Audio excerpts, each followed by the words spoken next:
Hey friends, it's Ben Jameson. Thanks for checking out Church Free Spirituality for this week.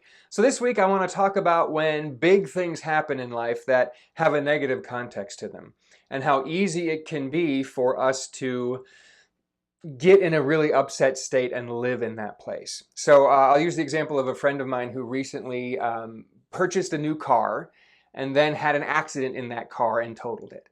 It was not very long. It had been maybe a month and a half before this sudden traffic jam happened, and the 3 or 4 people in front of him were able to stop in time, but he wasn't quite able to.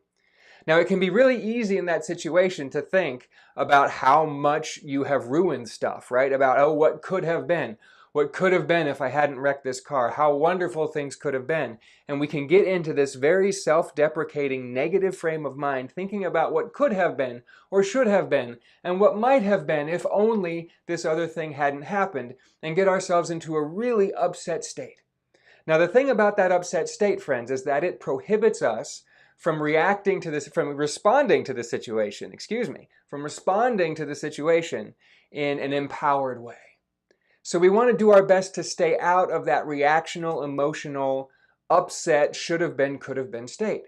At the same time, we also don't want to shove those feelings down and ignore them and deny that they exist. Because if they are in our experience, they are there to serve us, and ours is to look at them, to see why they're there, to figure out what our beliefs are that are bringing up those experiences, and then clear those beliefs. I recently had an interesting situation in my own life where we got some news that was not what we wanted. And I managed to stay out of that negative expression, that negative feeling of, oh, what could have been, what should have been, how wrong and terrible and awful this is.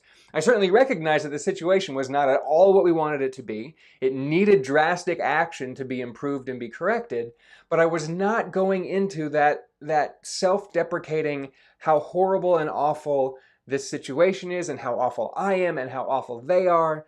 I was able to stay neutral, stay focused.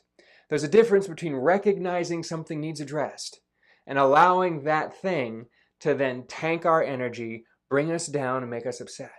But if we are upset, we can't shove it down. We got to recognize it, heal it, clear it, and then get to the point where we're back in neutrality so that we can take meaningful, positive, powerful action. That's it for this week, friends. Another meaningful, powerful, positive action you can do if you haven't already is to go on Amazon.com and get the book, Church Free Spirituality, to help deepen your spiritual practice. You can also comment down in the comment section below. We'll have a conversation there. Make sure you like and subscribe and share as your heart's content. Thank you so much, friends. Have a wonderful week, and we'll see you next time. Bye-bye.